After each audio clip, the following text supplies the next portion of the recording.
All right, welcome everyone to today's Google Search Central SEO Office Hours Hangout. My name is John Mueller. I'm a search advocate on the search relations team here at Google in Switzerland. And part of what we do are these office hour sessions where people can jump in and ask their questions around SEO, even on Christmas Eve, I guess.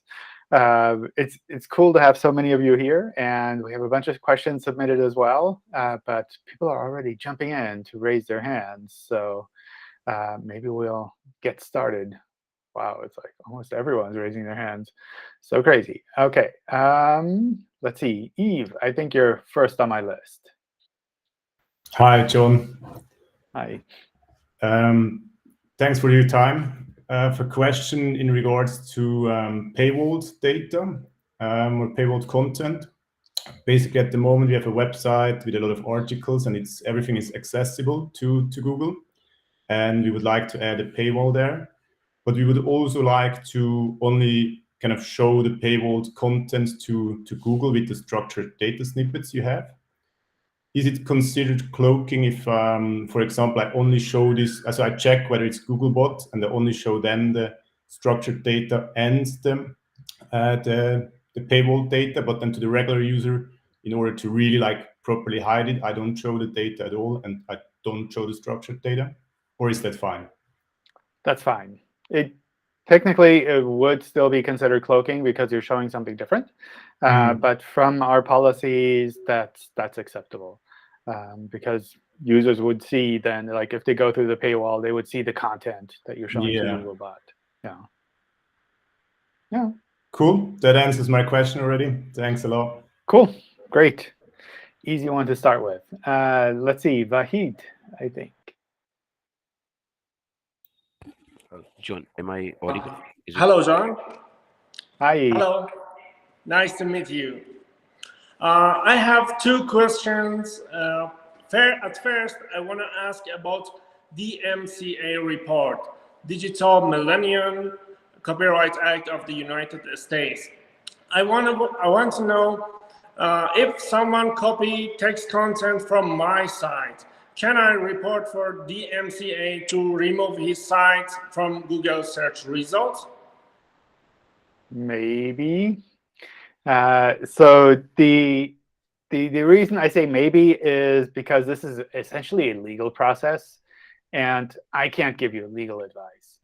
So it's something where if you feel that this is the appropriate way to handle this, if you check with your lawyers that everything is OK in that regard, then feel free to do that. The DMCA process is such that it's tied to individual pages, though, so not the whole website. So if you see a copy of one of your pages and you think the DMCA process is the right way to handle it, then that copied page is the one that you could report. It's not that you can report the whole website. That's great. Another question that I have is about indexing. Recently, me and I know a large community of webmasters. Almost all of us have problem for indexing new pages from Google. I'm going to ask you, even I publish high-quality content, I submitted sitemap, and sometimes request indexing from Google Search Console, but I still have problem for indexing new content, and or it's indexed by delay. So I'm going to ask you, have you ever heard in this case recently, it's a bug from Google or it's a new algorithm update? I mean, these kind of questions come up every now and then. So from that regard, yes, I have heard about these questions. But as far as I know, there's no bug on our side in that regard. In the sense that I think the tricky part is we just don't index all content. And some websites generate a lot of content. And if we don't index everything, from our point of view, that can be OK.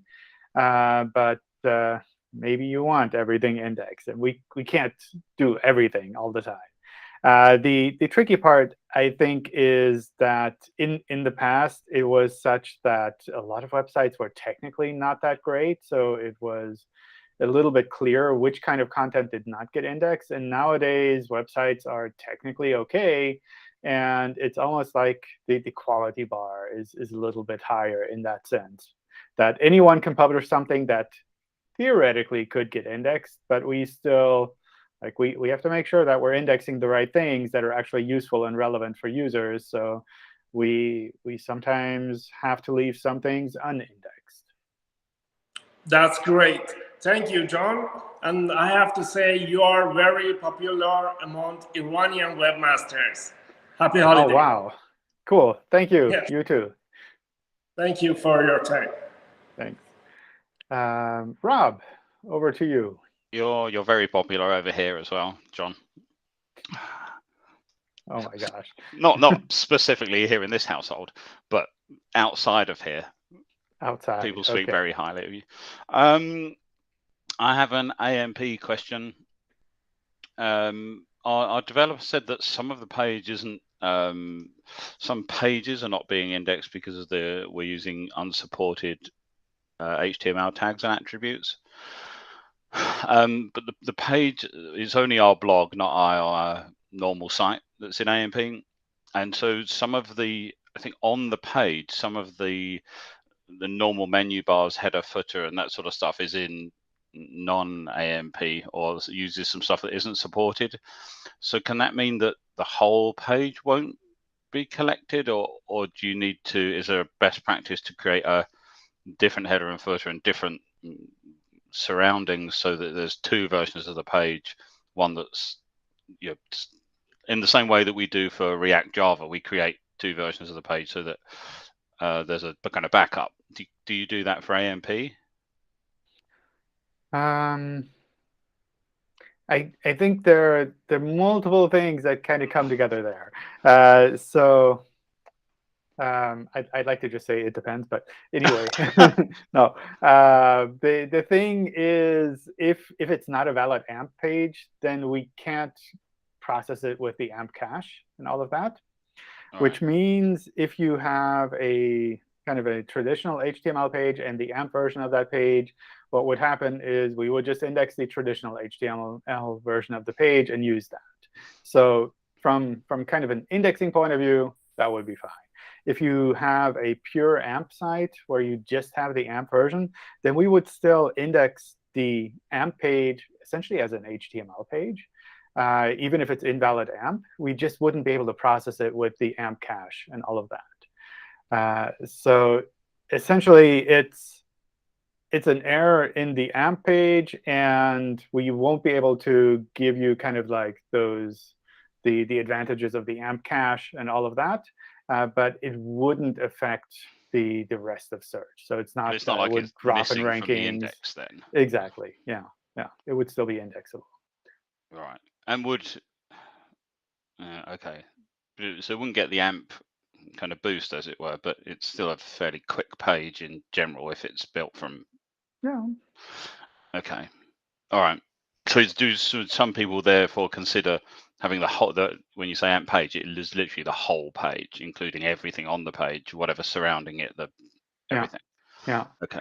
I think there's some issues that are warnings on the AMP side, and those wouldn't affect kind of the AMP treatment. But some things are treated as errors, and we would say we wouldn't be able to ensure the kind of the full AMP cache because we don't really know exactly what is happening there or similar. Yeah. OK. Thanks. Cool. Let's see, Axel. Good morning, John. Hi. Last week, I asked you about our French sexual wellness site, about the ranking on our brand name. I was just wondering if you passed it on to the Safe Search team, and maybe you have heard something. Yes, I passed it on, and they're also kind of torn in terms of, like, is it working as intended or not? Because I mean, essentially, I think it was like, what was it, Adam and Eve, the website? Yeah, Adam and Eve. And the query. Those are the kind of queries where people probably wouldn't be expecting a kind of a sex toy website. So that's, from our point of view, it's something where we'd say, well, it can happen that our systems try to fix that and then wouldn't show that automatically. So from our point of view, I would not assume that would change immediately. It's possible that at some point over time that would, I don't know, shift back. But it's definitely not something where the team, when they looked at it, they said, oh, this is a bug on our side. Okay, so there's nothing that we can do right now. I don't really think so. No. Okay, and Specifically be for that. Yeah. Can I just add something, because I had a look at that as well last week, and I had a chat with Axel about this. The funny thing is that what we see is we do see a Canadian website with the same title, which is also kind of like 18 plus related, which does rank. So it's kind of confusing why in France a French website won't rank when a Canadian website does, which is, you know, kind of related is as far as topics concerned. Yeah, I mean, if you point it out like that, I would assume the Safe Search team would say, like, okay, then we need to fix the Canadian website too. But I don't think they would look at that and say, oh, well, this other sex toy site is ranking, therefore we should just show all sex toy sites. Like, I don't see that happening. And so I think, I don't know, at some point in the past, there was a similar website. What was it? I think Jack and Jill, something like that, which is a nursery rhyme, not like a Bible story, but they ran into similar issues where people were searching for Jack and Jill, and they kind of expect a nursery rhyme or like some, I don't know, almost like kids information, and running across an adult website. That's kind of unexpected and something that, from our point of view, we would almost see like as a bug in our search quality. So from my feeling, I don't see that changing. It's possible that at some point we would try to figure out, like, oh, this is someone who's explicitly looking for sex toys, and we can recognize that somehow, and then maybe we would be able to show that. But otherwise, I don't see that like being treated as a bug on our side. Okay. Yeah, it was just weird that another sex toy site is just in the second position, but I don't want to bitch about other sites, and yeah, of course. Yeah, I mean, yeah. I can pass the other site on to the team as well to look at, but I don't think that really helps you.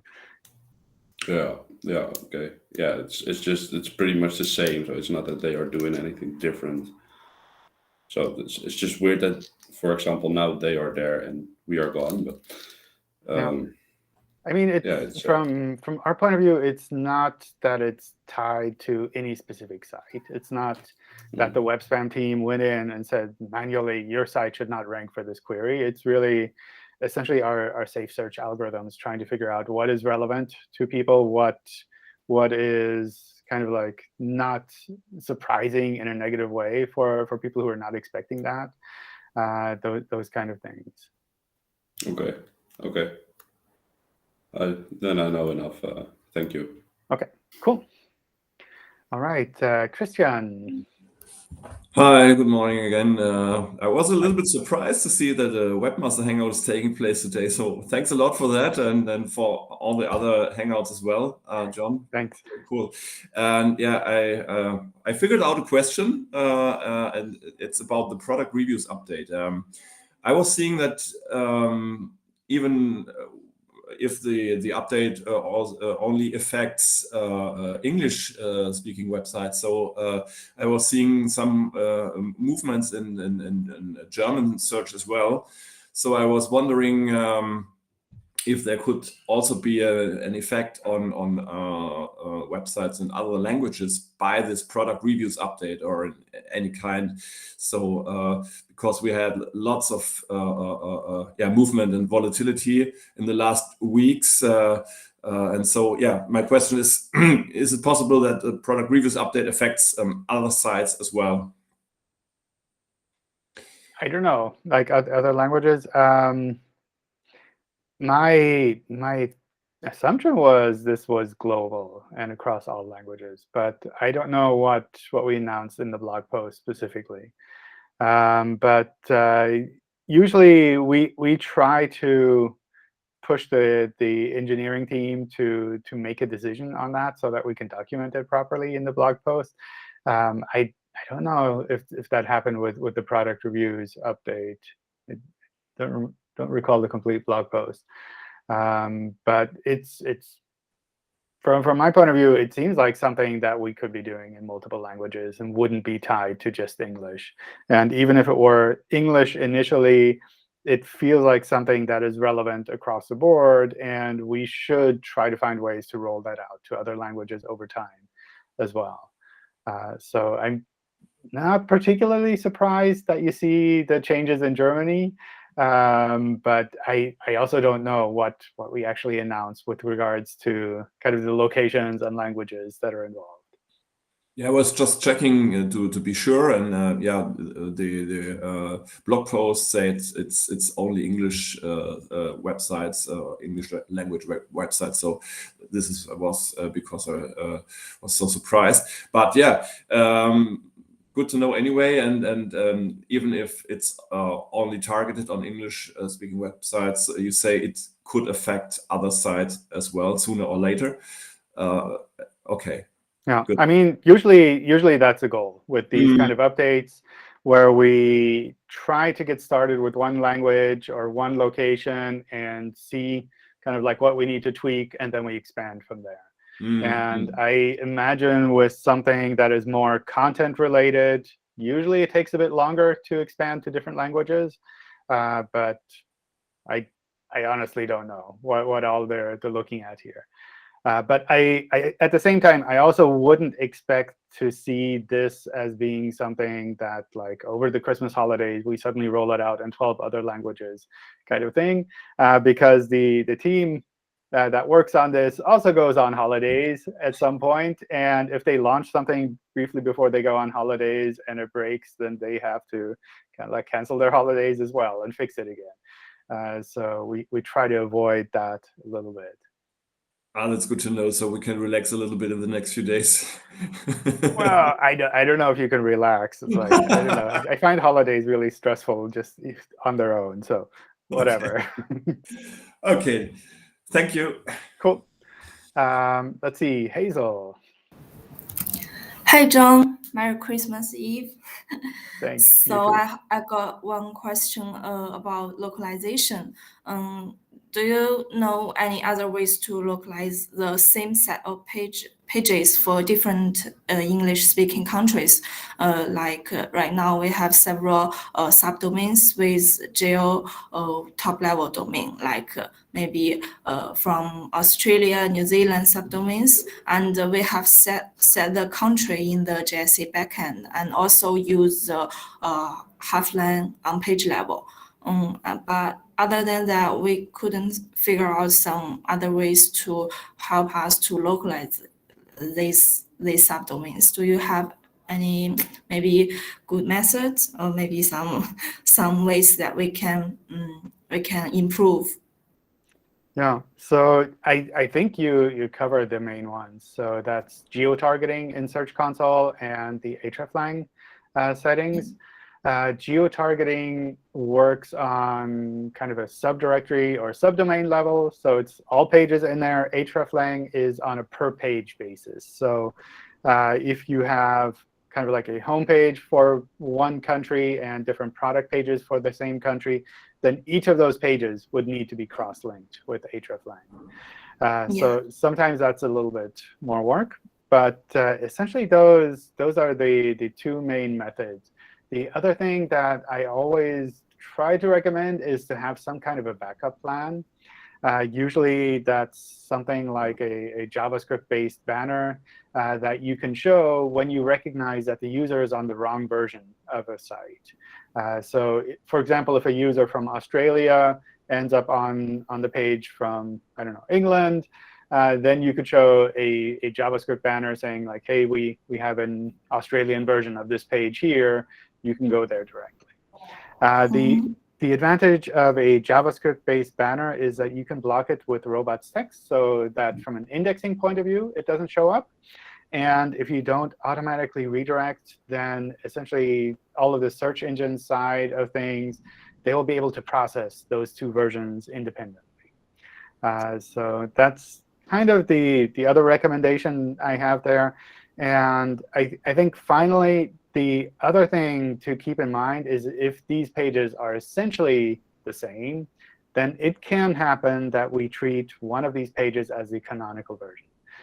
So for example, if you have a page for New Zealand and Australia, and the whole content is the same, the only thing that's slightly different is the currency on the page, then it can happen that we fold those pages together, and we pick one of them as a canonical, and we use that as the basis for search. The confusing part here is that if you have hreflang on those pages too, then we will still use the hreflang to show the right version of the URL. But the indexed content will be just from the canonical version, and all of the reporting in Search Console will be for the canonical version.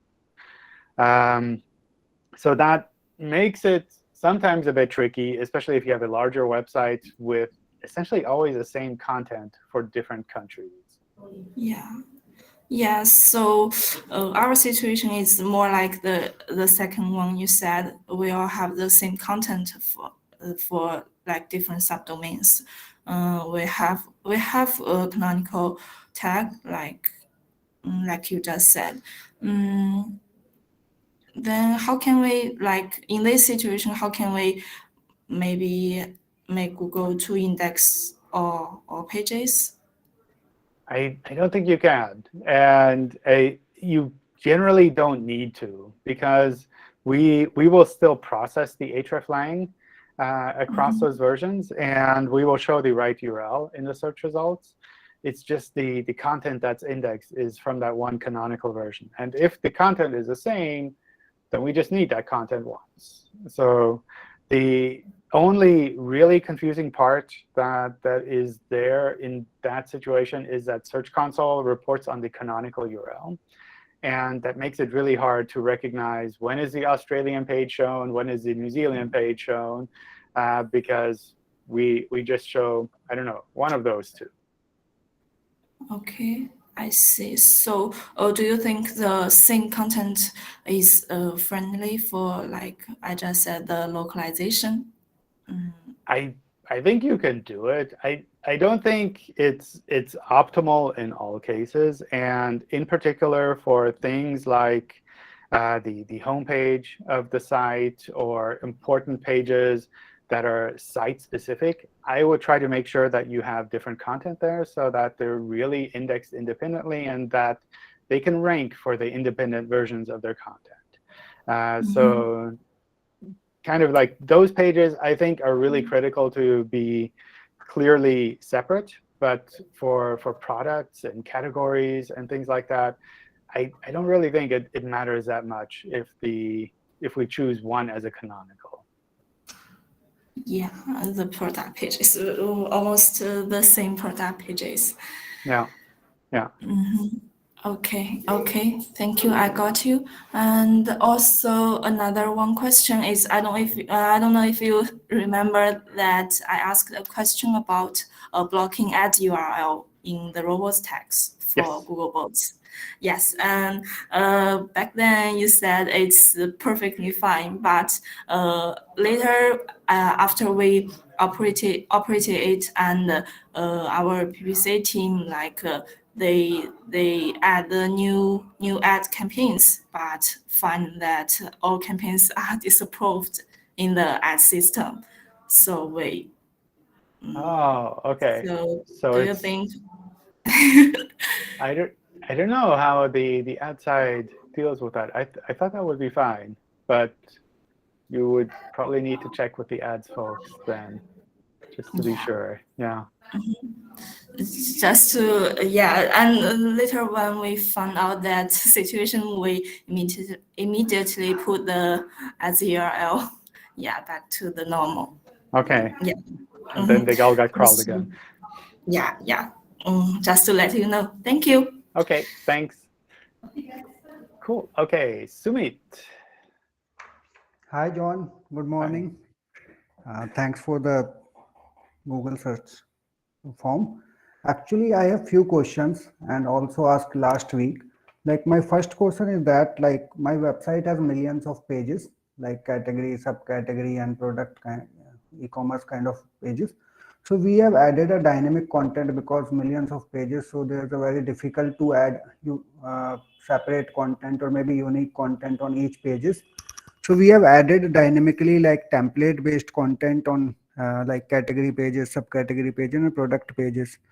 So that would be good for our website performance or not, or should we update the content for each page? Like now content change as per the page. Like if page comes from rice buyers, so content replace with the rice buyers kind of keywords in the content and the location. So that is enough for the page, or we need to add more unique content on each pages? I don't know. It's hard to say just based on what you described. So to me, it feels a little bit like you're artificially just adding keywords and content to pages, and doing that artificially in the sense that, oh, we hope search engines pick up these keywords that we drop. I don't think that's a good idea. But dynamically adding relevant content to a page, that can make sense, because like dynamically adding content is essentially just doing, I don't know, a database lookup and adding content based on that. So that's usually normal. So I don't know. It really kind of depends on how you have that set up.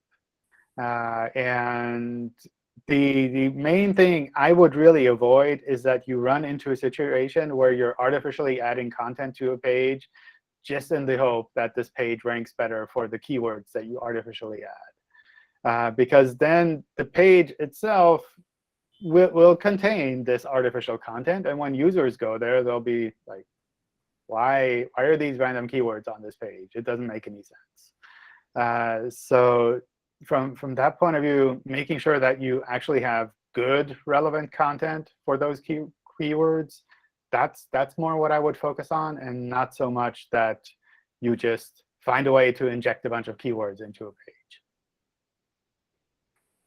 Okay, so like we have to write a relevant content for each page so that Google give the value to the page. I mean, it's not that you have to write a book for every page.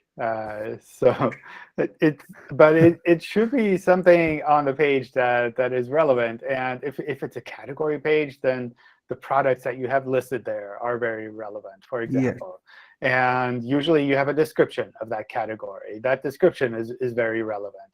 But it's not that you have to write a Wikipedia article on the bottom about all of these products and where they come from and everything like that. That's not necessary. But a little bit of information that is relevant to the page, that does matter. Yeah, thanks. And I have one more question. Like my website is client-side rendering, React with client-side rendering. Mm-hmm. So when we turn off the JavaScript in browser, so my page is totally blank. So that can be the cause of lower ranking or maybe the poor performance of the web page? It shouldn't be, no. Because for search, we do rendering and we process the JavaScript on the pages. So if it's visible in a normal browser and you're not doing anything particularly bad, then we will be able to index those pages normally.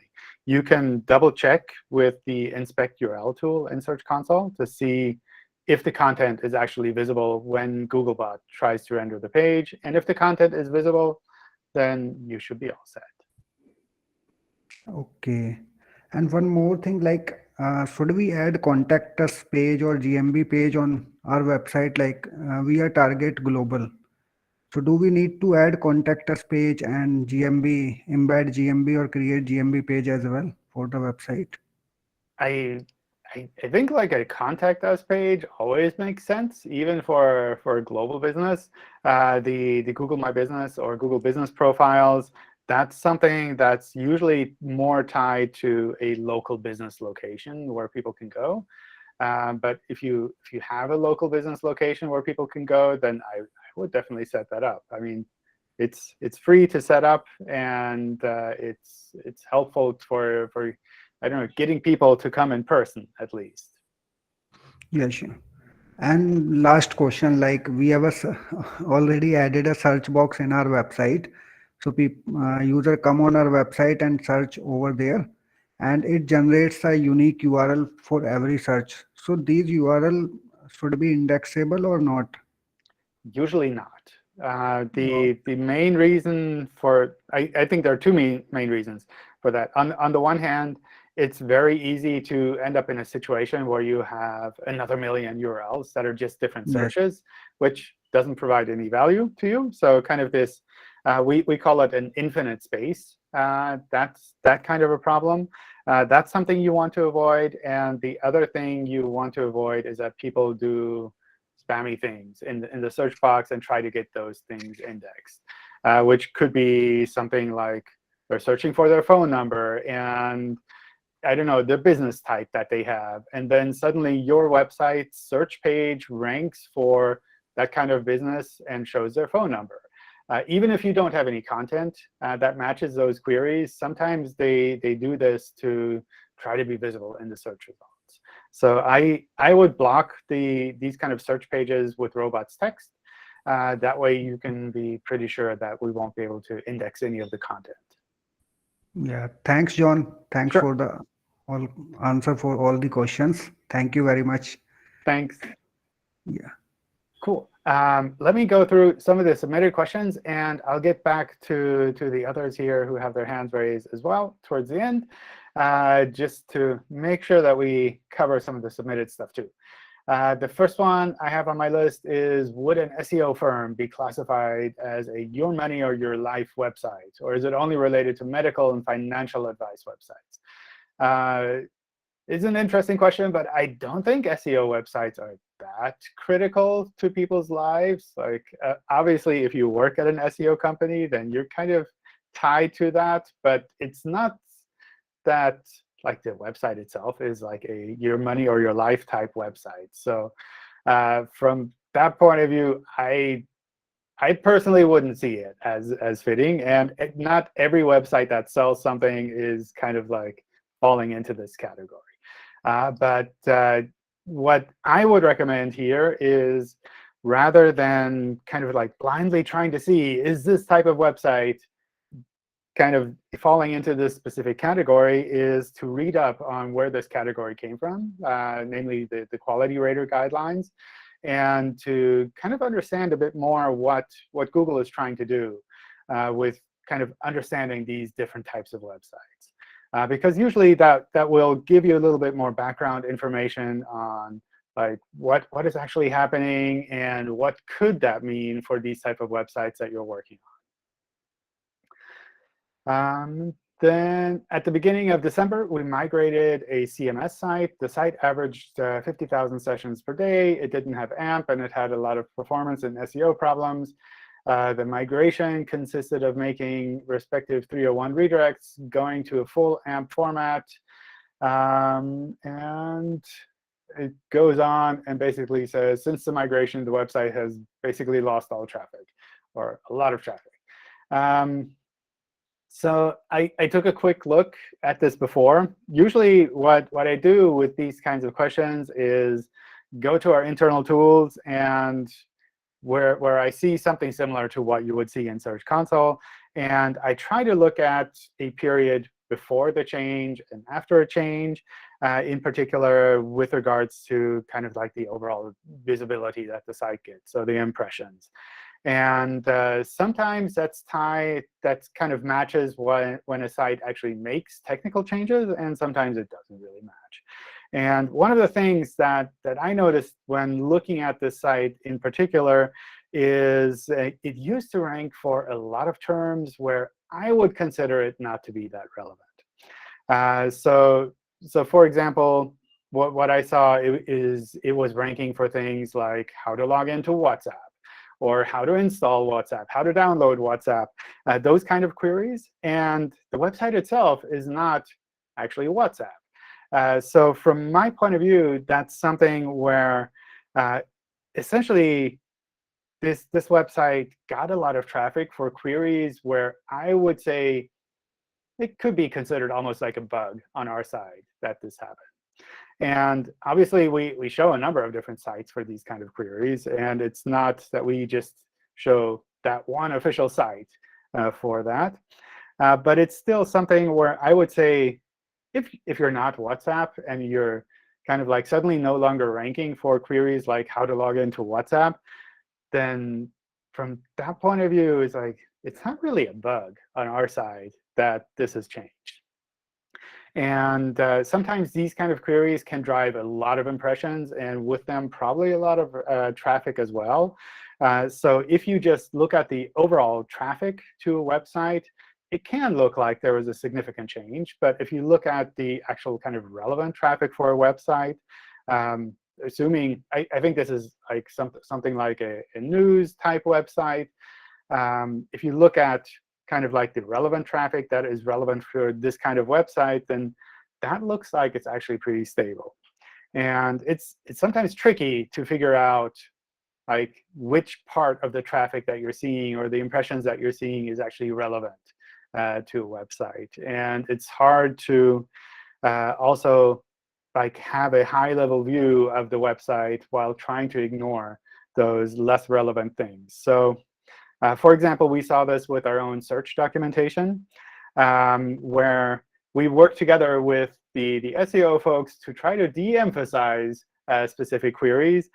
In particular, I think it was like the query, I don't know, Google Video or something like that, where lots of people were searching for Google Video. And we had a page on video structured data for Google, which technically is kind of like matches those keywords.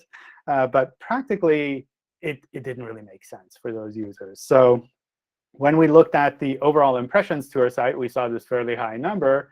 But actually, that wasn't like really useful for us as a metric because it contained this big segment of traffic for things that are kind of irrelevant for our site.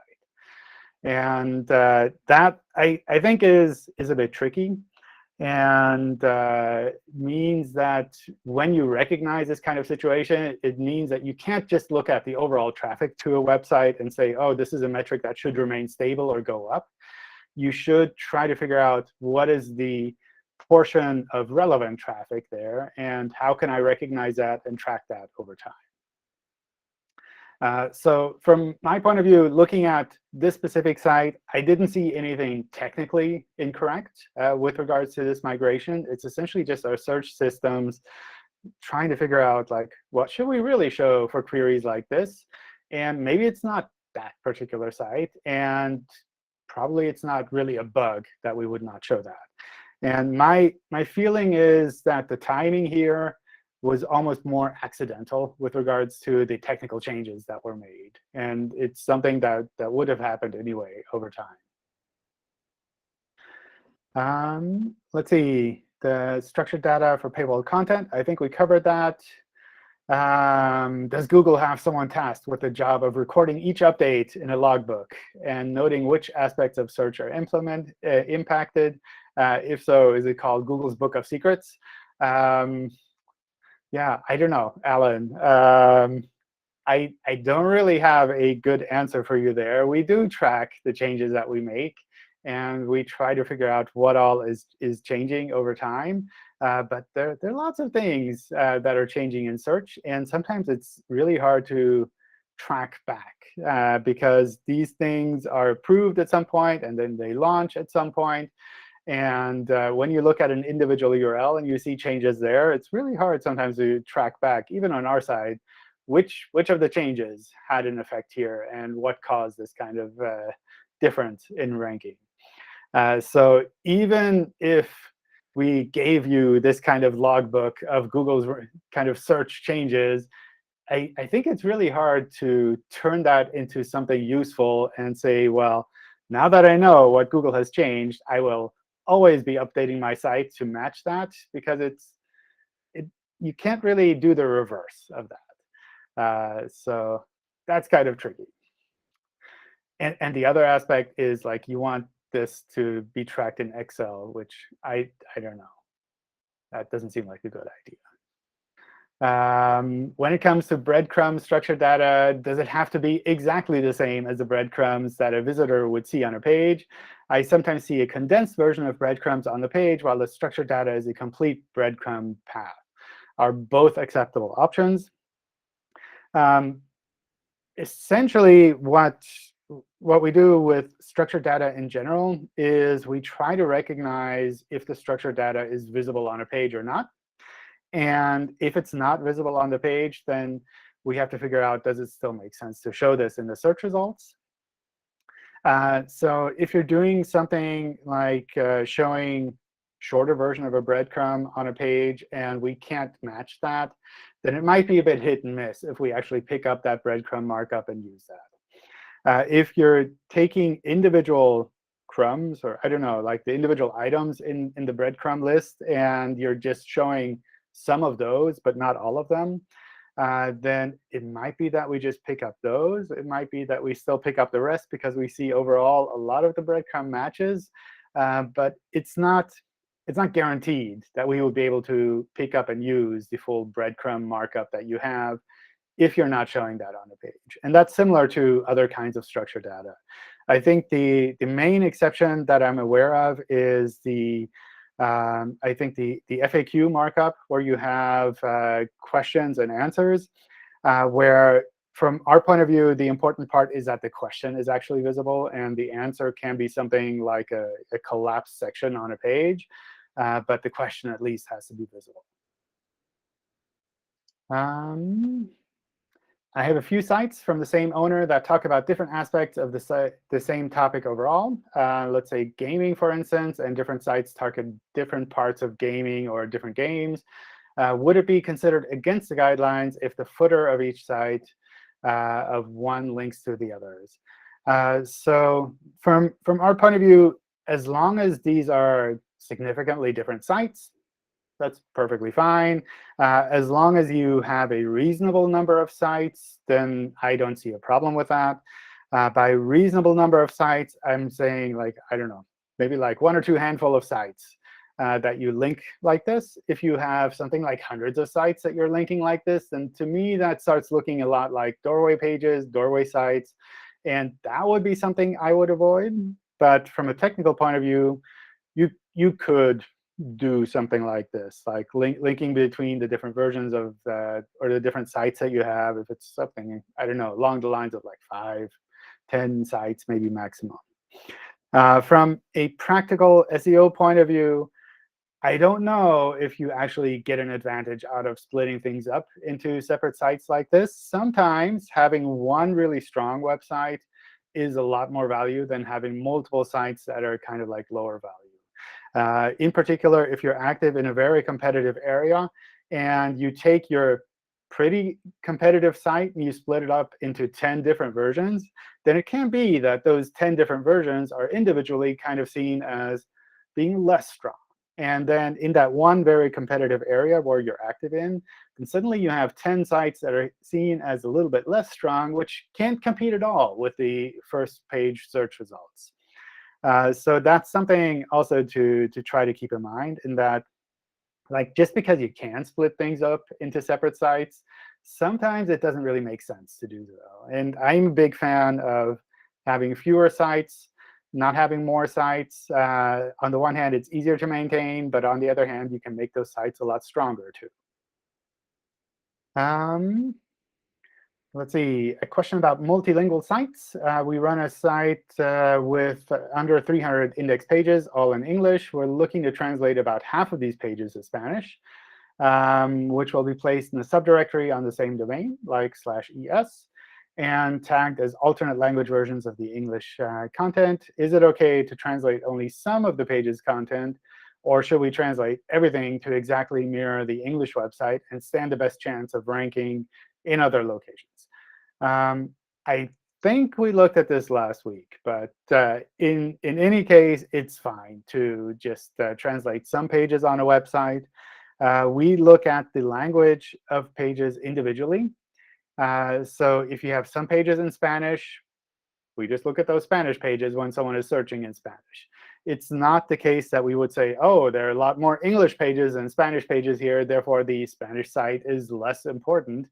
It's essentially these are Spanish pages, and they can rank well in Spanish. So from that point of view, it's not something where you must have everything translated. Obviously, for users, sometimes it makes sense to have as much content as possible translated. But usually, this is something that you incrementally improve over time, where you start with some pages, you localize them well, and then you add more pages, different pages as well over time, all of that. The Hreflang annotations are also on a per-page basis. So if you have some pages in English and in Spanish, and you link those, that's perfectly fine. If you have some pages just in Spanish, that's fine. You don't need Hreflang. Some pages just in English, that's also fine. So from that point of view, this seems like a reasonable way to start. Cool. OK. Let me see. Let's maybe switch back to some more live questions towards the end. Rohit, I think you've been patient for a while. Hi. Hi. The opportunity. I hope I'm audible. The voice is clear. OK, great. So it's a quick question about the crawling. The website I'm talking about is a WordPress website. It automatically generates multiple unwanted URLs. What I want to understand is there a way where I can stop the crawler to find out this URLs? I know I can no index it, and those are all no indexed URLs. But then I can see them on the search console under the excluded part. I mean, is this going to affect the crawl budget of the website? Because it's a news website. We have thousands of URLs. And if Google crawler is crawling unwanted URL, though it's not getting indexed, but is there a way to stop it? And is it going to affect the crawling budget? How big is your website overall? More than 5,000 to 10,000 URLs. OK. So I think at that size of a website, on the one hand, I would not worry about the crawling budget, because we can crawl that many pages fairly quickly, usually within a day. Yeah. But the other thing I think with regards to no index is the no index is a meta tag on the page. So we have to crawl the page to see the meta tag, which means you can't avoid that we check the no index pages. We have to check them from time to time. However, if we see that there's a no index on the page, then usually over time we crawl those pages less often. So we will still double check every now and then, but we won't check as much as a normal page that is otherwise indexed. The other approach is to use robots text. With the robots text file, you can block the crawling of those pages completely. The disadvantage is that sometimes the URL itself can be indexed in the search results. Not the content on the page, but just the URL alone. And if the content is otherwise similar to things that you have on your website, so if you, I don't know, for example, have a football news website, and you have some articles that are blocked and some articles that are allowed for crawling, then if someone is searching for football news, they will find the indexable versions of your pages. And it won't matter that there are other pages that are blocked by robots text. However, if someone explicitly does a site query for those blocked pages, then you would be able to see those URLs in search. But again, for the normal user, they're basically not visible. So from that point of view, in a situation like yours, on the one hand, I would not worry about the crawl budget. And from a practical point of view, both the no index and the robots text would be kind of equivalent, in the sense that this content would probably not appear in the search results. And like we would still need to crawl it if there's a no index, but the numbers are so small that they don't really matter. We might still index it with a URL if they're blocked by robots text. But again, if you have other content on your website that's similar, it doesn't really matter. So which one should you choose? I don't know. I would choose the one that is easier to implement. on your side. And if, for example, you have WordPress and you can just have a checkbox on the post that says this page no index, maybe that's the easiest approach. It kind of depends on what kind of setup that you have. Okay, cool. Thanks. Cool. For the answer. OK. I don't think I can pronounce the next name. Yeah, okay. So, maybe you. How do I pronounce your name? Yeah, it doesn't matter. Can you hear me? Sure. Yes. Yeah. Actually, I have some question about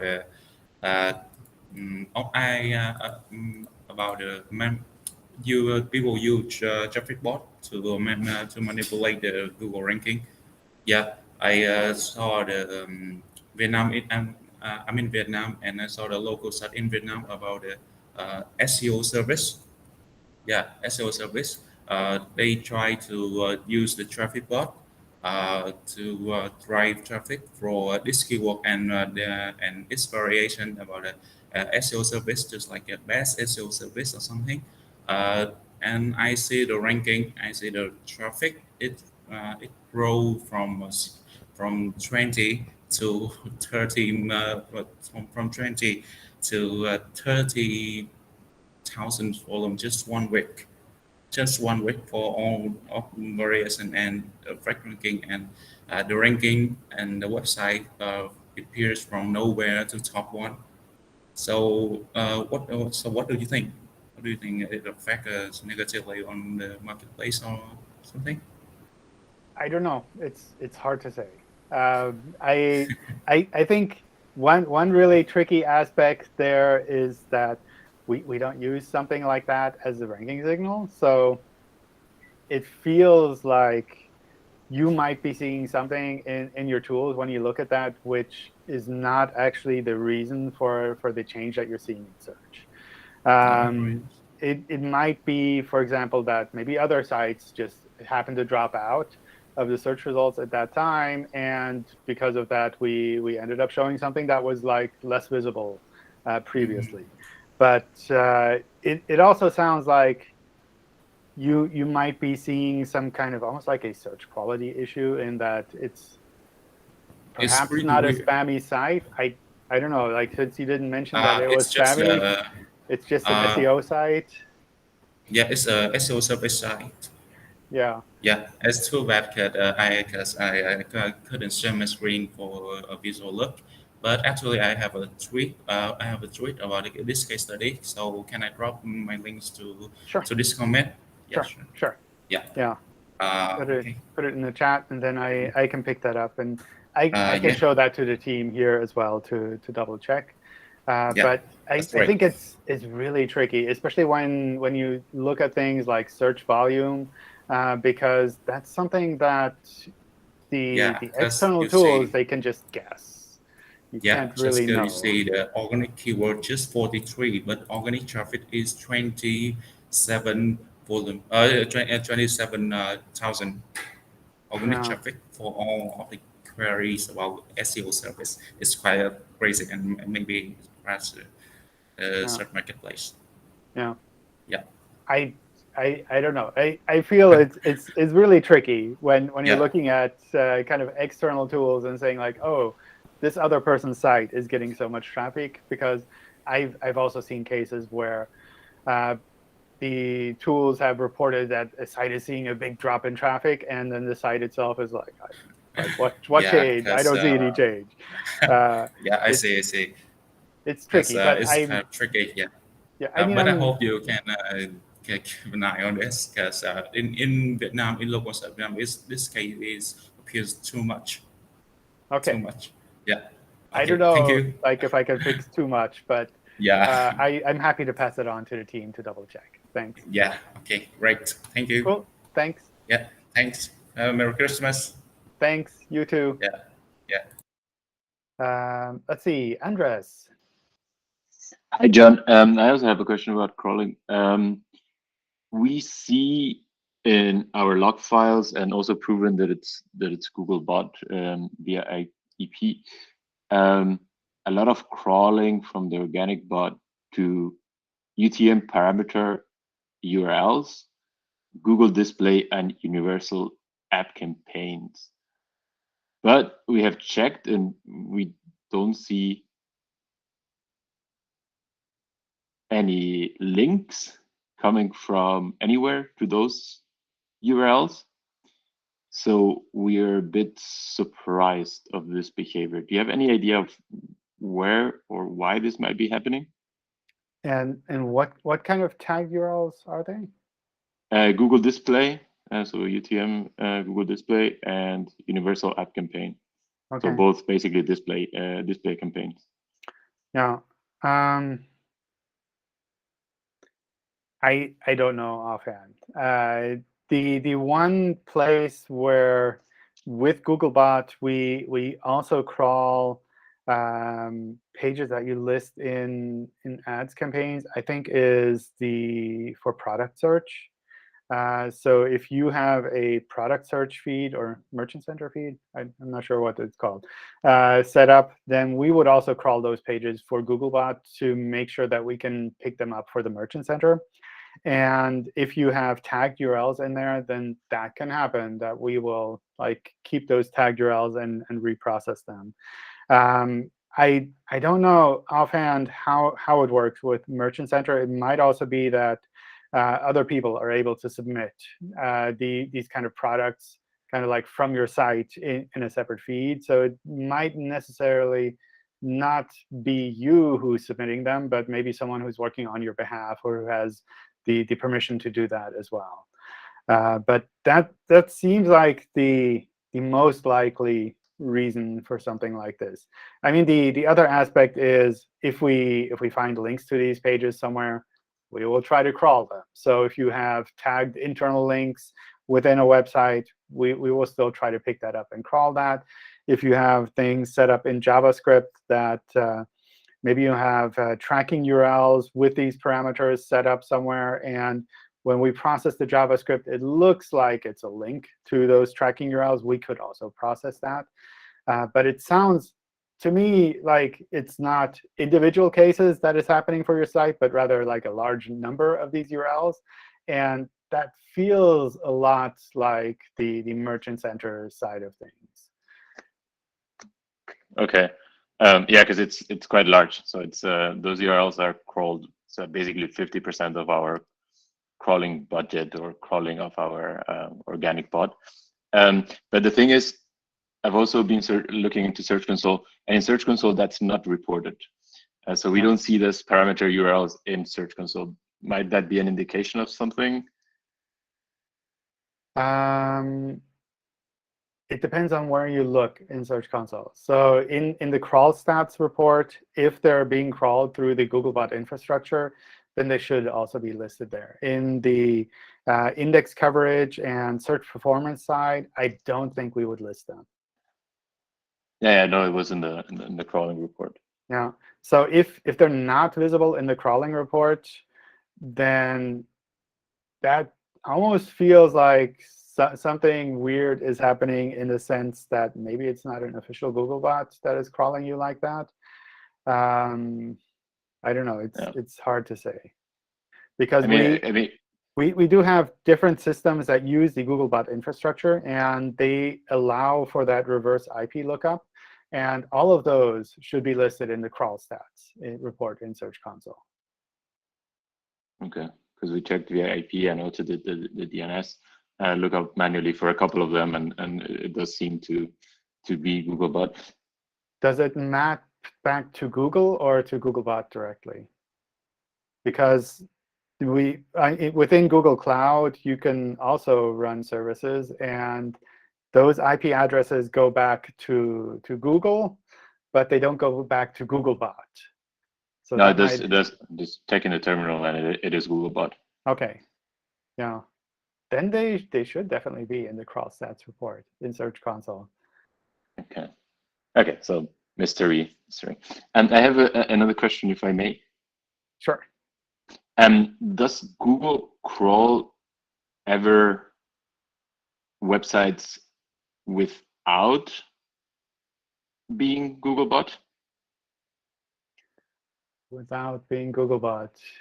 So I don't know, like for example, in cases like you're trying to check, how to call this, like showing 2 different versions to users and bot or something like this. I don't know if there's any systems like that. I don't think we would crawl like that. We might check individual URLs, and there are lots of other systems that kind of go into that as well, which could be something like, I don't know, Google Translate, for example. That might use, I'm pretty sure that uses a normal browser user agent. But it still goes through kind of like Google's infrastructure. But we wouldn't crawl through Google Translate. Then it would just be like individual requests. So a large number of URLs, from my point of view, I don't think we would kind of process like that, other than, like I mentioned, like the Merchant Center side of things or the ads landing pages checks.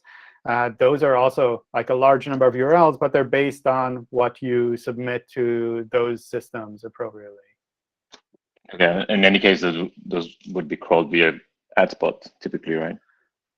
Yeah, I think the Merchant Center wouldn't. I think the Merchant Center would be normal Googlebot.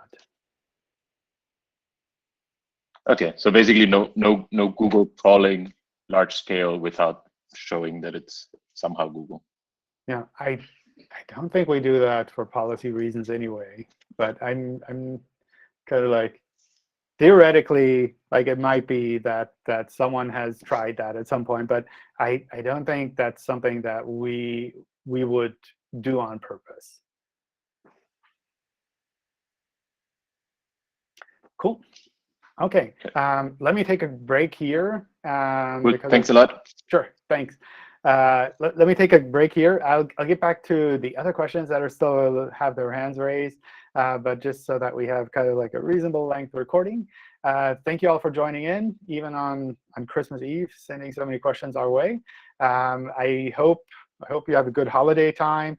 I'm still not 100% sure if I'll do one next week, but maybe. So like the absolute last chance to get an office hours in this year. We'll see. But in any case, I wish you all a good start into the new year and a good holiday time if you're taking time off. Merry Christmas if you celebrate Christmas. Otherwise, just a kind of a quiet week with less emails, hopefully. Cool. All right. Thanks a lot, and see you next time.